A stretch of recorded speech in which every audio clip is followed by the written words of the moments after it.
Shocking photographs of a Botox customer who claims she was left looking 50 years older following bogus treatment have been shown to a jury. Marcel King, 62, said she felt like she was burned with a cigarette end, and pictures show that her face had swelled rapidly after the surgery. The court heard she was told no pain, no gain when she complained to Ozan Melon, 41, about her agony following one of his procedures. Mrs. King, from Poole, Dorset, paid Melon hundreds of pounds for treatment on her jowls and brows, and is one of 3 middle-aged women the cosmetic surgeon is accused of causing grievous bodily harm to. Images of her face were shown to jury members during the second day of a trial at Bournemouth Crown Court on Tuesday. Melon claimed he had been trained in Botox in America when in fact he had no medical qualifications and was not registered with the General Medical Council, the court heard. He is said to have acted recklessly by using undiluted fake Botox solution that was described by a forensic plastic surgeon as an extremely dangerous substance. Mrs. King, a dog behaviorist, saw Melon in July 2013 at a beautician's salon in Poole.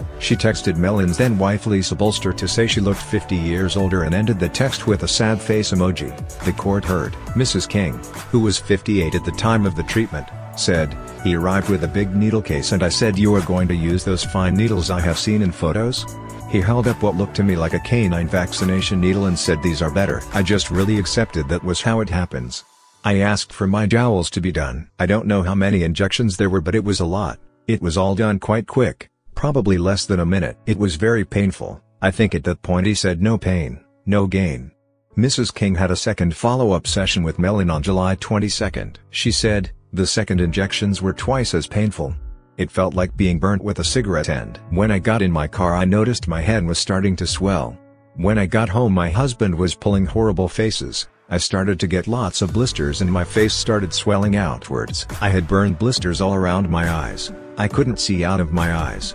I was having trouble moving my neck and wheezing." In a text message, Melon's wife, Lisa Bolster, told Mrs. King she had never seen a reaction as bad as yours. Mrs. King said after the pain and swelling went down she suffered extreme fatigue for a year. In 2014, after Mrs. King went to the police, officers raided Bolster's home in Litchett Ravers, near Poole, and found 9 glass vials labeled Botox in her freezer. She said, "I thought he was a doctor. I would never have had it done otherwise.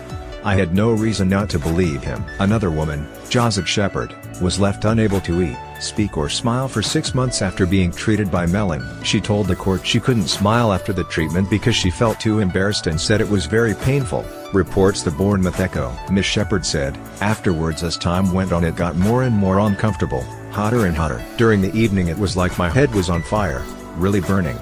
It started swelling by my eyebrows and I had to lie down because I couldn't open my eyes. When I woke up I couldn't open my eyes and I screamed. It was extremely embarrassing.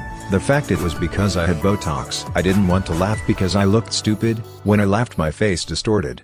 The company responsible for making Botox, Allergen Limited, tested the substances in the vials and found they were counterfeit. Melon, from Uxbridge, Middlesex, ran a mobile clinic called the Smooth Face Botox Company and carried out treatments at beauty salons and customers' homes. He denies 3 counts of causing grievous bodily harm and 3 charges of fraud. Bolster, 51, has pleaded not guilty to 3 counts of fraud and 1 of unauthorized use of a trademark.